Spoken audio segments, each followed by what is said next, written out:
법 익숙하신 분들도 계시고 여전히 익숙하지 않고 어색하신 분들도 이 자리에 계실 겁니다. 맥추는 말 그대로 글자 그대로 보리추수입니다. 한 해의 첫 번째 추수를 마치고 그 첫 열매를 가지고 하나님께 드리며 감사하는 날인데요. 유대인의 달력으로는 6월절, 출애굽을 기념하는 6월절 이후에 7주가 지난 날, 그래서 7주, 77에 49에서 77절이라고도 부르고 오순절이라고도 부릅니다.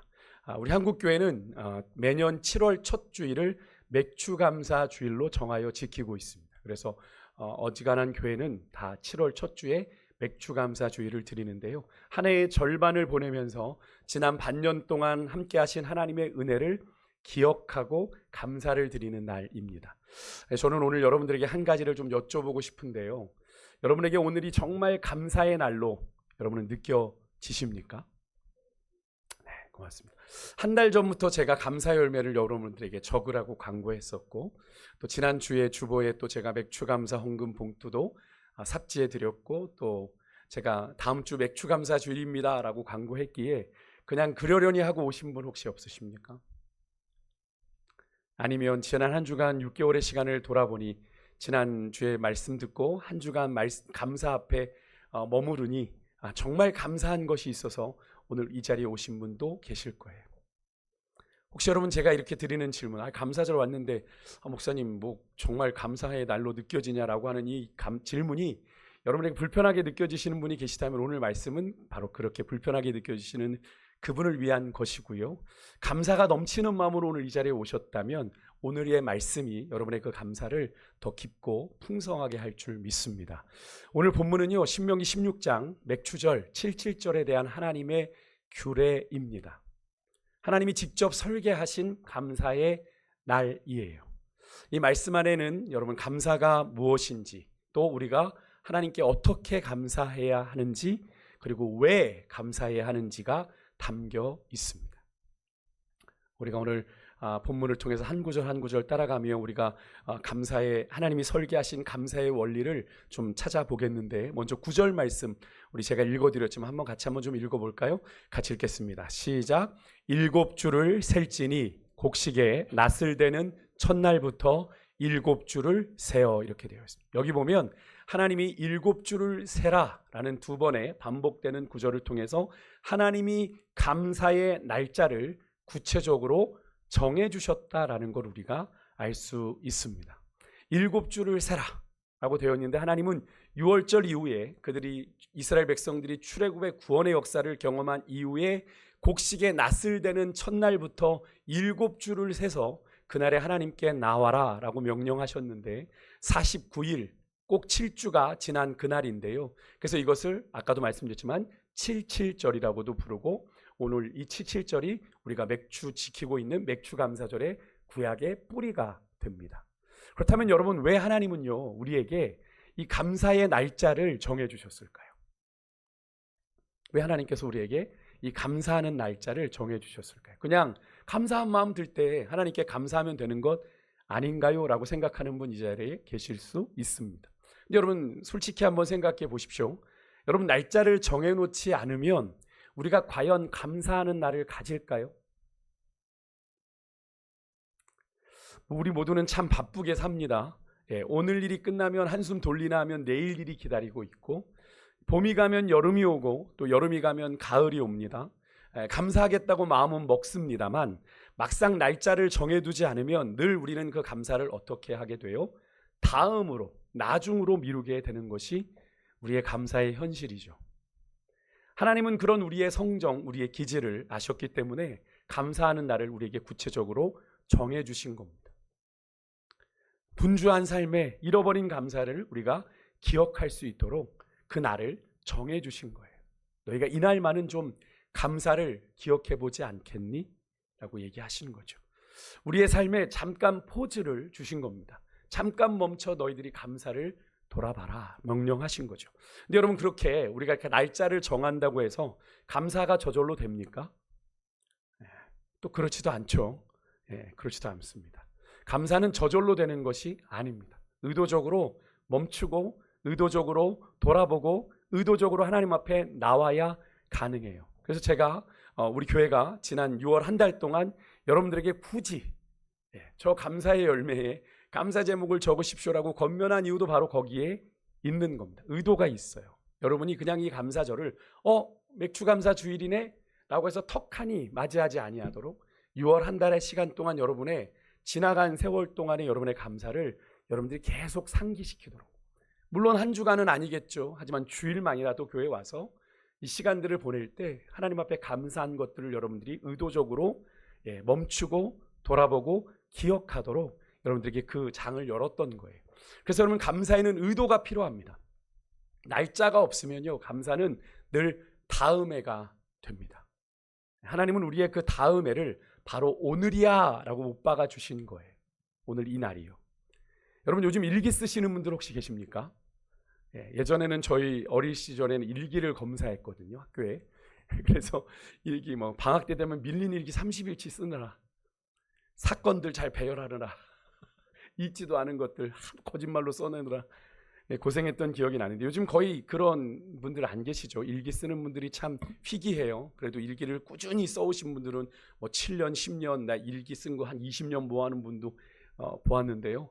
여러분, 이 일기를 쓰는 사람과 쓰지 않는 사람의 차이가 있다고 합니다. 심리학자들의 연구에 의하면 매일 일기를 쓰는 사람과 그렇지 않은 사람의 삶을 사이에는 삶을 돌아보는 능력에서 큰 차이가 난대요. 비슷한 것 같죠? 지금 당장은 일기를 쓰지 않는 사람도 하루하루 많은 일들을 경험하지 않습니까?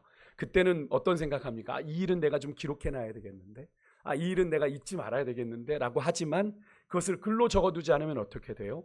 대부분 그 경험은 오래지 않아, 3일도 채 지나지 않아 그냥 우리의 기억 속에서 날아가 버리거나 흘러가 버리고 말죠.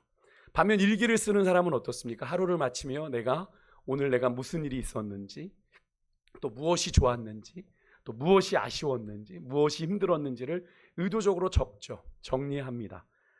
그 차이가 여러분, 시간이 지나면서 삶의 남다른 깊이를 만들어낸다고 하는 건데요.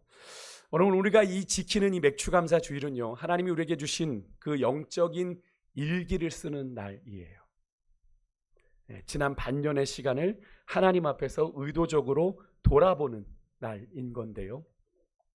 그렇다면 여러분, 이 감사의 날짜를 정하신 하나님은 우리에게 그날에, 그 감사하는 그날에 무엇을 준비해서 하나님 앞에 나와 감사하라고 하셨을까요? 우리 10절 말씀 한번 읽어봅니다. 같이 읽겠습니다. 시작. 내 하나님 여호와 앞에 77절을 지키되 내 하나님 여호와께서 내게 복을 주신 대로 내 힘을 헤아려 자원하는 예물을 드리고, 이렇게 됐습니다. 뭐라고 하셨어요? 내 하나님 여호와께서 내게 복을 주신 대로. 예물의 기준이 상당히 흥미롭습니다. 다른 데는 보면 율법이 정해놓은 어떤 일정한 액수나 금액이나 어떠한 양이 있는데, 여기에는 어떤 액수가 정해져 있지 않아요. 하나님이 내게 주신 복에 비례해서 드리라 이겁니다. 많이 받았느냐? 많이 드리고, 적게 받았으면 적게 드리는 것. 이것이 공평한 감사이죠. 이것처럼 공평한 게 어디 있겠어요? 근데 여기서 한 가지 좀 질문이 생깁니다. 여러분, 나는 지난 반년 동안 하나님께 얼마나 받았는가? 여러분, 생각해 보셨어요? 나는 지난 반년 동안 하나님께 얼마나 받았는가? 여러분, 이것은 산술적인 통장 잔고의 문제가 아닙니다. 내가 통장 잔고에 얼마나 더 많이 남았는지가 아니에요. 내게 베풀어 주신 하나님의 은혜를 내가 얼마나 인식하고 있느냐의 문제입니다. 똑같은 한 해를 살았어도, 똑같은 6개월의 시간을 살았어도 하나님의 은혜를 크게 보는 사람의 감사와 은혜를 당연하게 여기는 사람의 감사는 결코 같을 수가 없겠죠. 그렇죠? 그래서 여러분, 누가복음 7장에 보면요, 예수님께서 이런 말씀을 하셨습니다. 이 7장에 어떤 사건이 나오냐면, 예수님께서 바리새인의 초대를 받아서 바리새인 시몬의 집에 가셨습니다. 그런데 그 집에 갔는데 갑자기 한 여인이, 근데 그 여인을 성경은 뭐라고 소개하냐면 그 동네에 죄인인 한 여자가 이렇게 표현을 합니다.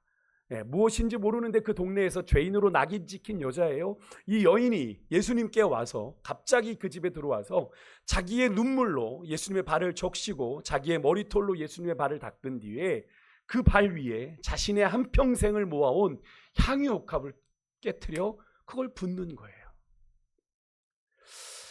예, 그 사건이 거기에 나오거든요. 그때 예수님이 이런 말씀을 이 여자를 보고 하십니다. 7장 47절에 뭐라고 말씀하시냐면 사함을 받은 일이 적은 자는 적게 사랑하느니라. 여러분, 이 말씀은요, 반대로 보면 사함을 많이 받았다고 생각하는 사람은 더 많이 하나님을 사랑하고 하나님께 더 많이 감사한다는 말이기도 한 거죠. 여러분, 예수님을 초청했던 바리새인 시몬은요, 객관적으로 그 사람의 지위와 형편과 상황을 봤을 때 더 많이 은혜를 받은 사람입니다. 그죠? 그런데 스스로를 의롭다 여겼어요. 나는 그럴 충분한 자격이 있어. 나는 그럴 충분한 조건을 가졌어. 스스로 의롭다고 여겼기 때문에 예수님을 향한 일말의 감사도 없었고 예수님을 향한 사랑도 없었습니다. 그걸 우리가 어디서 알 수 있냐면 예수님의 말에서 나오는데, 예수님이 뭐라고 하시냐면 이 바리새인 시몬이요, 예수님을 손님으로 초청해 놓고 그 당시에 손님에 대한 가장 기본적인 예인 예수님께 발 씻을 물조차도 내놓지 않았다는 겁니다. 예수님을 어떻게 대한 거예요? 막 대한 거예요. 솔직히 손님 취급도 안 한 거예요. 초청해 놓고 손님 취급도 안 한 겁니다. 하지만 이 무명의 여인이요, 죄인이란 악인 지켰던 이 무명의 여인은 그 동네에서 누구나 아는 죄인이었지만 주님 앞에 나올 때 내가 사함을 받는다는 그 은혜를 알았기에 예수님을 향한 감사가 너무나도 넘쳤던 것이고요. 그래서 그의 평생을 담은 그 향유옥합을 그 순간에 주님께 아낌없이 깨어 드릴 수 있었다라고 하는 거죠. 결국 여러분, 오늘 우리가 드리는 이 감사의 크기는 하나님이 우리에게 주신 것의 크기가 아니라 내가 그것을 얼마나 받은 것으로 인식하고 있느냐에 달려 있습니다. 아무리 하나님 많은 거 주셔도 내가 수고해서 얻은 거라고 생각하면 그게 감사의 조건이 되겠습니까? 아니죠. 내가 수고했지만 내가 하나님이 허락하여서 받은 것이고 누린 것이다 생각해야 감사가 나올 수 있는 거죠. 그리고 성경은 또 오늘에게 말합니다. 그렇게 내가 받은 은혜에 비례해서 드리라고 했을 뿐 아니라 성경은 자원하는 예물을 드리라고 했어요. 여러분, 히브리어로 네다바인데요, 억지로 드리는 게 아니에요. 자발적으로 기쁨으로 드리는 겁니다. 체면 때문에 드리는 거 아니에요. 아, 맥주 감사 주일이네. 내 체면에 이것도 얼마 안 드리면 또 눈치 보이고, 그래서 드리는 그런 감사가 아니라, 여러분, 하나님은 그런 강요로 억지로 받는 감사 원하지 않으십니다. 받은 은혜를 깨달은 마음에서 자연스럽게 흘러나오는 감사를 하나님은 원하세요. 그래서 고린도후서 9장 7절에 이렇게 말씀하고 있는 거죠. 우리 같이 한번 좀 읽어볼까요? 같이 읽습니다. 시작. 각각 마음에 정한 대로 할 것이요 인색함으로나 억지로 하지 말지니 하나님은 즐겨내는 자를 사랑하시느니라. 아멘. 이 말씀이 주로 많은 목사님들을 통해서 헌금에 대한, 헌금을 강조하기 위한 말씀으로 인용되다 보니 이 말씀의 의미가 좀 오용되고 있습니다만, 여러분, 하나님 앞에 드리는 마음의 자세를 분명히 말해주고 있는 말씀이에요. 우리가 하나님 앞에 드릴 때 여러분, 절대로 억지로나 인색함으로 드리지 마십시오. 마지못해 드리지 마십시오. 하나님 앞에 드리고도 복 못 받습니다. 드리고도 복 못 받습니다. 하나님이 여러분의 그 마음 모르실 것 같으세요? 억지로 드리고 마지못해 드리는 마음을요, 진심을 다한 과부의 2렙돈을 하나님께서 전부를 드렸다 말씀하신 것 못 보셨습니까? 여러분, 우리가 드리는 이 맥주 헌금, 맥주 감사 헌금도 마찬가지입니다. 의무감이 아니라 지난 반년 동안 하나님이 내게 베풀어 주신 것을 생각하며 드리는 건데요. 여러분 모두 그런 마음으로 다 드리셨죠? 아멘이죠? 네, 이렇게 감사는 날짜가 있고요. 그날의 억지로나 인색함이 아닌 내게 복을 주신 대로 내 힘을 헤아려서 자원함으로 드리는 것인데, 그런데 여러분, 하나님은 이 감사를 너희 혼자 드리라고 하지 않으셨습니다. 우리 11절 말씀 같이 한번 좀 읽겠습니다. 같이 읽습니다. 시작. 너와 내 자녀와 노비와 내 성중에 있는 레위인과 및 너희 중에 있는 객과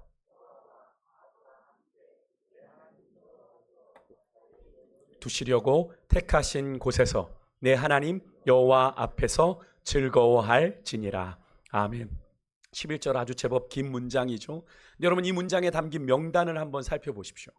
너와 내 자녀, 노비, 레위인, 객, 고와 과부. 당시 이스라엘 사회에서 가장 다양한 계층의 사람들이 여기에 열거되어 있습니다. 자녀는 가족이죠. 노비는 종입니다. 레위인은 성전에서 일하는 사람입니다. 하지만 유일하게 이스라엘 지파 가운데 기업을 받지 못해서 수입이 일정하지 않았던 사람들이 레위인이죠. 객은 외국인입니다. 그리고 고아와 과부는 여러분들이 익히 아시겠지만 당시에 사회적으로 가장 취약했던 계층입니다. 그래서 주님께서는 늘 고아와 과부와 객을 돌아봐야 된다라고 말씀을 하셨던 거죠. 하나님은 이 모든 사람들과 함께 즐거워해라 라고 말씀하고 있습니다. 우리 아까 권사님 주님께서 우리에게 주신 사랑이 우리 안에 멈추지 말게 해달라고. 맞습니다. 우리의 사랑은 흘러가야 되는 거예요. 감사절기를 내 가족끼리, 우리 식구끼리, 우리 교회만 지키는 것이 아니라 나보다 형편이 어려운 사람들까지 함께 초대하라는 말씀인데요. 근데 왜 함께일까요? 왜 함께 하라고 하는 걸까요? 하나님께서 복을 주신 목적이 있기 때문에 그렇습니다. 하나님이 나에게 복을 주신 것, 여러분 나에게서 그 복을 끝내라고 주신 걸까요? 너만 잘 먹고 잘 살아라 주신 걸까요? 아닙니다. 창세기 12장 2절에 보면 하나님은 아브라함에게 복이 되랄지라 말씀하시면서 너는 복이 될지라 하신 이 말씀은 아브라함에게 주신 그 복이 너에게서 그 복으로 끝나는 것이 아니라 네가 복의 통로가, 축복의 통로가 되라는 말씀이죠. 즉 어려운 이웃에게까지 네가 받은 복을 흘려보내라고 그 복을 주신 것이고, 그것이 오늘 이 시대를 살아가는 하나님이 우리에게 복을 주신 목적이기도 합니다. 생각해 보세요. 여러분, 우리 몸에서 심장이 혈액을 받기만 하고 내보내지 않으면 어떻게 됩니까? 우리 몸은 죽습니다. 그죠? 피는 순환할 때 온몸에 생명을 만들게 되죠. 하나님 주신 복도 마찬가지입니다. 내 안에 가두면 생명력을 잃어버려요. 내 안에서 멈추면 죽습니다. 근데 레위인에게, 나그네에게, 고아와 과부에게 흘려보낼 때 그 복은 비로소 하나님이 처음 의도하신 그 복의 자리에 닿게 되는 거예요. 여러분, 갈릴리 바다와 사해 바다의 차이가 무엇인지 아십니까? 똑같이 헐몬산에서, 저 북쪽의 헐몬산에서 흐르는 물을 받는데 갈릴리 바다와 사해 바다의 차이는 뭔지 아세요? 갈릴리 바다는 끊임없이 받는 것을 요단강을 통해 어디로 내려보냅니까? 사해 바다로 내보냅니다. 그런데 사해 바다는 어떻게 해요? 받기만 합니다. 결국 그래서 사해 바다가 뭐가 되는 거죠? 죽음의 바다가 되고 만 거죠. 여러분, 하나님이 우리에게 복을 주신 건 복을 흘려보내라 주신 거예요. 움켜쥐는데 급급하지 마시고 흘려보낼 수 있는 믿음의 부요함이 여러분에게 있으시길 주의 이름으로 축복합니다. 두 번째로 우리가 감사를 함께 하는 이유는 함께 할 때 감사가 더 풍성해지고 깊어지기 때문에 그렇습니다. 우리가 경험으로도 알 수 있죠. 여러분, 우리가 뭐 어떤 일에 합격을 하거나 뭐 어떤 일에 당첨이 되거나 뭐 좋은 일이 생겼을 때 혼자 방 안에서 좋다 하는 것. 가끔 영화나 드라마 보면 그런데 그렇게 혼자 좋아했는데 너무 외로워. 나 혼자 이 좋은 소식을 너무나 막 그러는 모습 여러분 가끔 드라마나 영화에서 보시죠. 그러면서 그 사람이 뭘 떠올립니까?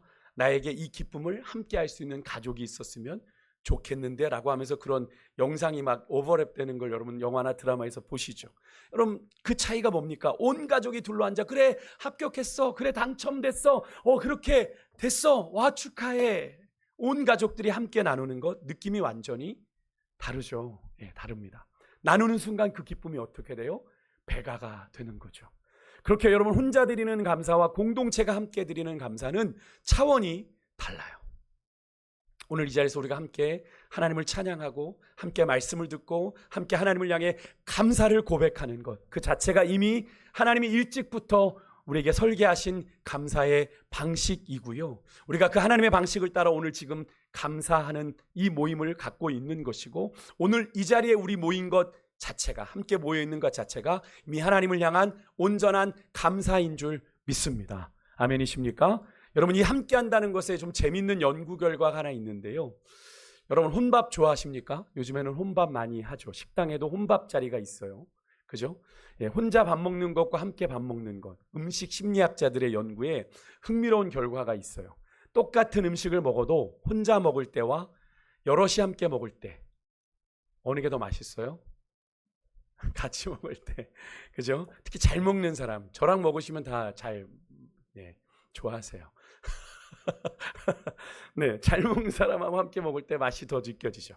이게 여러분들 경험하신 거잖아요. 시카고 대학에서 연구한 겁니다. 함께 음식을 먹는 건 단순히 음식의 영양분을 섭취하는 것만이 아니라 감정을 공유하는 행위랍니다. 그래서 그 공유가 이 음식을 경험하는 자체의 질을 높인다라는 연구 결과가 실제로 있대요. 여러분, 감사도 마찬가지입니다. 혼자 마음속으로 감사하다라고 생각하는 것과 이렇게 여러분 공동체 안에서 함께 내 옆에 계셔서 감사합니다. 당신이 내 감사의 이유입니다. 이렇게 고백하면서 하나님을 향해 감사를 고백하는 건 차원이 다릅니다. 하나님이 감사절기를 우리에게 혼자가 아니라 공동체와 함께 지키라고 하신 데는 다 그럴 만한 이유가 있는 것을 오늘 일반적인 사회 연구를 통해서도 우리가 알 수 있지 않습니까? 이렇게 함께 감사하는 것이 하나님이 설계하신 감사의 참 모습이다라는 걸 우리가 확인했는데요.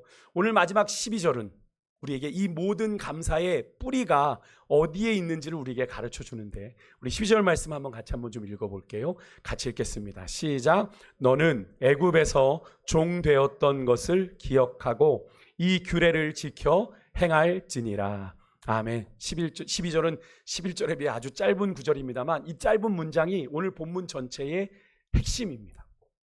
핵심입니다. 너는 애굽에서 종 되었던 것을 기억하라. 하나님은 왜 감사절을 지키면서 이스라엘 백성들을 향해 애굽을 기억하라고 하셨을까요? 무슨 상관이 있어요? 추수와 애굽이 무슨 상관이 있기에 그런 걸까요? 상관이 있죠. 아주 깊은 상관이 있죠. 이스라엘이 지금 가나안 땅에 정착해서 약속의 땅이었던 이 가나안 땅에 정착해서 곡식을 추수할 수 있는 것, 하나님이 그들을 430년간 종살이하던 애굽에서 하나님의 권능으로 그들을 건져내셨기 때문이죠. 그래서 이 땅을 그들이 하나님께서 주셨고 그 땅에서 농사하여 이 열매를 거둔 거잖아요. 지금 이스라엘이 가나안 땅에서 누리는 이 풍요는 과거의 출애굽의 구원 사건에서 시작된 것이기에 그러한 겁니다. 그 출애굽의 사건이 없었다는 상상을 한번 해보십시오. 그들은 여전히 어디에 머물러야 해요?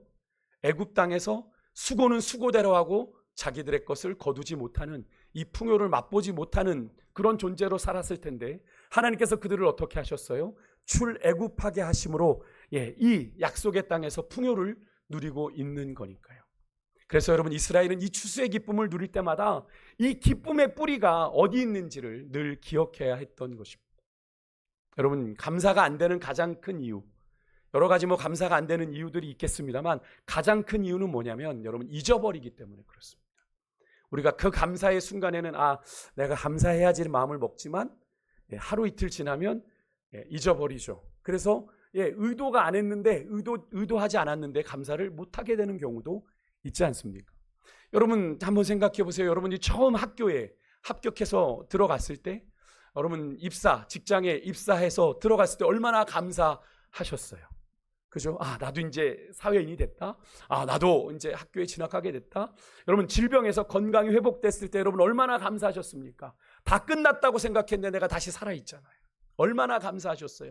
여러분, 처음 이 세강교회 나오셨을 때, 처음 예수님 믿게 되었을 때, 여러분 그때 그 구원의 감격이 지금도 여러분 안에 살아 계십니까? 살아있으세요? 시간이 지나면 우리는 자주 잊어버립니다. 기적이 일상이 되어버리고 은혜가 너무나 당연한 것이 우리에게 되어버리는 거죠. 그래서 여러분, 하나님은 우리에게 뭐라고 하시냐면 기억해라 명령하시는 겁니다. 기억해라. 그래서 기억은 명령입니다. 명령이에요. 자연스럽게 되는 것이 아니라 우리가 의지적으로 기억하려고 해야 되는 거예요. 여러분, 사무엘상 7장에는 이스라엘이 블레셋과의 전쟁에서 하나님의 도우심으로 승리하는 장면이 나옵니다. 그때 사무엘이 그 승리의 자리에 돌 하나를 세우고 이 돌의 이름을 뭐라고 불렀냐면 에벤 에셀이라고 불렀습니다. 근데 여러분, 그 뜻이 뭐죠? 사무엘상 7장 12절에 보면 여호와께서 여기까지 우리를 도우셨다. 하나님이 여기까지 우리를 도우셨다입니다. 근데 여러분, 이 돌은요 단순히 승리를 기념하는 기념비가 아닙니다. 이 돌이 뭘까요? 훗날 이스라엘이 어려움을 만날 때마다 이 돌 앞에서 하나님이 그때도 우리를 도우셨으니 지금도 우리를 도우실 거다라고 고백하는 믿음의 표지석이 바로 이 에벤에셀이라고 하는 거예요. 여러분, 기억이요 우리의 믿음을 살리고 그 믿음이 진정한 감사를 낳습니다. 아멘이십니까? 하나님이 애굽을 기억하라고 하신 건 결국 이겁니다. 네가 어디서 왔는지, 너희들이 어떻게 이 땅에 들어와 여기서 이 풍요를 누리게 되었는지, 그 시작이 어딘지를 너희들이 꼭 기억해야 돼. 그러면 너희가 지금 이 서 있는 자리가 얼마나 큰 은혜인지 보일 거야. 그렇죠? 여러분, 이것은 우리도 마찬가지 아닙니까? 사상 가운데 영원히 멸망당해야 될 우리를 구원의 은혜, 구원하여 주시고 하나님의 거룩한 자녀 삼아 주신 것. 여러분, 우리가 그렇게 죄 가운데 살아가며 끝날 인생을 우리가 기억할 때, 내가 그렇게 살았던 존재지, 그런 내가 구원받아 하나님의 자녀가 되었네 생각할 때, 이 구원의 은혜만으로도 우리는 평생 갚아도 갚을 수 없는 은혜를 경험했다는 걸 우리가 깨닫게 되지 않습니까? 그래서 우리가 그렇게 찬송하는 거예요. 늘 울어도 그 큰 은혜 다 갚을 수 없다고 찬양하는 거잖아요. 여러분, 이스라엘에게 이 애굽은 오랜 종살이의 땅이었어요. 우리가 그냥 성경의 이야기로 읽으니 그 땅에서의 430년 그럴 수 있지라고 생각하지만, 여러분, 우리가 일제 36년 치하에서 문화도 잃어버리고 언어도 잃어버리고 주권도 침탈당했던 그 시절을 한번 생각해 보십시오. 그거보다 무려 10배입니다. 사실 이스라엘이라고 하는 민족 자체가 존립하는 것 자체가 어려운 시간입니다. 하지만 그 40년 동안 그 절망의 땅에서 소망이라고는 희망이라고는 발견할 수 없는 그 애굽 땅에서 이스라엘을 건져내신 하나님의 구원의 이야기가 바로 출애굽 이야기이죠. 그렇다면 여러분, 우리에게 애굽은 무엇입니까? 애굽은 무엇일까요? 아마 각자가 다르실 거예요. 내가 죄 가운데, 두려움 가운데 있었는데 내가 예수님의 복음을 만났던 그날, 병원에서 힘듭니다라고 절망적인 이야기를 들었는데 하나님이 기적처럼 나를 살려주신 그때, 사람과의 관계가 다 무너졌는데 하나님만은 나를 놓지 않으시고 붙들어 주셨던 그때, 직장을 잃고 막막했는데 사업이 걷잡을 수 없이 무너져 가는데 길이 열렸던 그 경험, 여러분, 그것을 기억하십시오. 지금 혹시 여러분 안에 감사가 잘 되지 않는다면, 특히 내가 지금 처한 현실과 상황 때문에 하나님 앞에 감사드릴 것이 혹시 없다라고 생각하시는 분이 계시다면 다시 그때 기억으로 돌아가십시오. 하나님이 그때 여러분 아무것도 없는 그 절망한 그 순간에, 여러분 그때 하나님이 여러분의 인생 가운데 행하실 일들을 여러분이 기억할 때 지금 이 순간에 대한 감사가 살아날 거예요. 여러분, 스크루지라는 인물을 잘 아십니까? 우리가 겨울에 많이 떠올리죠. 예전에 교회에서 문화개밤을 하거나 성탄 행사를 할 때 꼭 이 스크루지 연극을 올렸던 기억이 나는데요. 찰스 디킨스의 소설 크리스마스 캐럴의 주인공입니다. 이 스크루지는 여러분 아시는 것처럼 아주 수전노죠. 인색하기 짝이 없는 그런 노인입니다. 돈밖에 모르는 사람이고, 심지어 크리스마스 이브조차도 직원들을 못 쉬게 할 정도로 아주 완고하고 완악한 사람인데요. 근데 이 크리스마스 이브 밤에 이 스크루지 앞에 오래전 죽은 사업 파트너 말리의 유령이 나타나요. 유령이 나타나서 자신이 생전에 너무 탕욕스럽게 살아서 죽어서도 내가 이렇게 무거운 쇠사슬을 끌고 다니는 고통을 겪어라고 이렇게 이야기를 합니다. 스크루지에게. 그리고 스크루지에게 너에게 3명의 유령이 찾아올 거야 라고 예고를 하는데요. 그 중에 첫 번째 유령이 스크루지를 찾아와서 어디로 스크루지를 데려가냐면 그의 과거로, 어린 시절로 그를 데려갑니다. 어린 시절 스크루지는 가난했지만 따뜻했어요. 그런 따뜻했던 기억, 처음 사랑했던 사람들, 소박했지만 행복했던 시절을 마주하게 됩니다. 그 과거의 기억들을 마주하면서 스크루지가 눈물을 흘리게 되죠. 내가 잃어버린 게 바로 이거였구나. 자신이 언제부터 이렇게 차갑고 인색한 사람이 되었는지를 그 자리에서 기억하게 된 거죠. 돌아보게 된 겁니다. 그 기억이요, 그 과거에 따뜻했던 기억이요, 행복했던 기억이요, 이 스크루지의 굳어진 마음을 녹였고, 그리고 그 변화가 그의 삶 전체를 바꾸어 놓습니다. 그 이후의 이야기는 여러분들이 아실 거예요. 여러분, 그 과거의 기억이 그의 굳어졌던 마음을 녹인 겁니다. 여러분, 하나님이 애굽을, 이스라엘 백성들 향해 너희들이 애굽을 기억하라고 하신 것도 같은 원리입니다. 같은 원리예요. 과거 하나님이 우리를 위해 행하신 놀라운 구원의 역사들을 기억할 때 지금 굳어지고 은혜에 무뎌져 버린 우리의 마음이 녹고 감사가 흘러나오게 될 줄 믿습니다. 하나님을 향한 진정한 감사가, 제가 요즘 자주 말씀드리죠. 상투적인 감사 말고요. 하나님 감사합니다. 그냥 상투적인 감사 말고요. 하나님을 향한 진정한 감사가. 이렇게 여러분 기억은요, 감사를 만들고 그 감사가 우리를 하나님 앞으로 이끄는 거예요. 제 말씀을 좀 마무리하겠습니다. 오늘 우리는 신명기 16장 9절에서 12절의 이 말씀을 통해서 하나님이 설계하신, 하나님이 말씀하신 감사의 세 가지 원리를 좀 살펴봤어요. 첫 번째가 뭐였습니까? 감사는 정해진 날짜가 있다. 하나님은 감사의 날을 이스라엘 백성들에게 정해주셨는데 그날이 바로 오늘이다. 오늘이다. 지난 반년을 의도적으로 멈추고 하나님이 돌아보라 하신 날이라는 거죠. 여러분, 이날마저도 우리가 돌아왔던 시간들을, 걸어왔던 시간들을 돌아보지 않는다면 하나님 기뻐하지 않으시겠죠. 둘째는 감사는 함께하는 겁니다. 내 가족만이 아니라 주변의 어려운 이웃과 함께 나누는 것이 하나님이 원하시는 감사의 진정한 모습이죠. 저희가 맥주감사절에는 그래서 하지 않지만 추수감사절에 저희들이 모인 과일들을 이주민들에게 나누어서 우리의 사랑을 흘려보내지 않습니까? 우리도 넉넉하진 않지만 오늘 이 예배 공동체 안에서 함께 우리가 감사를 드리는 것 자체가 이미 그 하나님의 뜻을 이루는 것인 줄 믿습니다. 우리가 모양은 다르고 서로 형편도 다르고 기질도 다르지만 서로가 서로 안에 하나 되어 주님 앞에 감사를 고백할 수 있는 것, 이것이 하나님이 기쁘게 받으시는 감사인 줄 믿습니다. 셋째는 감사는 기억에서 나옵니다. 애굽을 기억하라. 하나님이 나를 위해 행하신 그 구원의 일들, 특히 날마다 우리 인생 가운데 여러분 하나님이 베푸신 구원의 은혜가 있잖아요. 여러분 가끔 요즘 기사 보면 너무나 황당하죠. 식당에 버젓이 앉아 있었는데 차가 갑자기 돌진해서 사람을 칩니다. 멀쩡히 횡단보도를 건너가고 있는데 급정과 스탑하지 않고 그냥 지나가는 차에 사람들이 치여요. 찰나의 순간에, 정말 찰나의 순간에 사건과 사고가 터지는 걸 여러분 보지 않으십니까? 여러분 그런 가운데 우리가 이렇게 살 수 있는 것, 하나님의 은혜 아니고서 이렇게 살 수 있을까요? 날마다 우리는 하나님의 구원을 경험하고 있다는 사실을 결코 잊지 마십시오.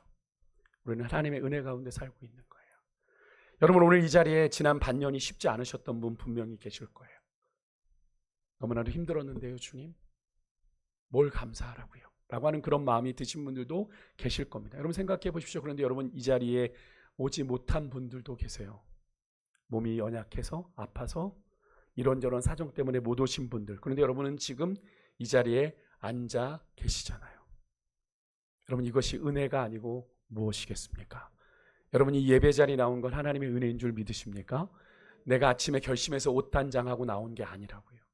하나님이 여러분들을 이곳으로 부르신 거예요. 내가 너희 예배를 받길 원한다. 너의 감사를 받길 원한다. 여러분 430년 동안 애굽의 그 절망적인 종살이에서 기적같이 이스라엘을 건져내신 그 살아계신 하나님이 오늘 우리와 여전히 함께하고 계심을 여러분 믿으시기를 주의 이름으로 축복합니다.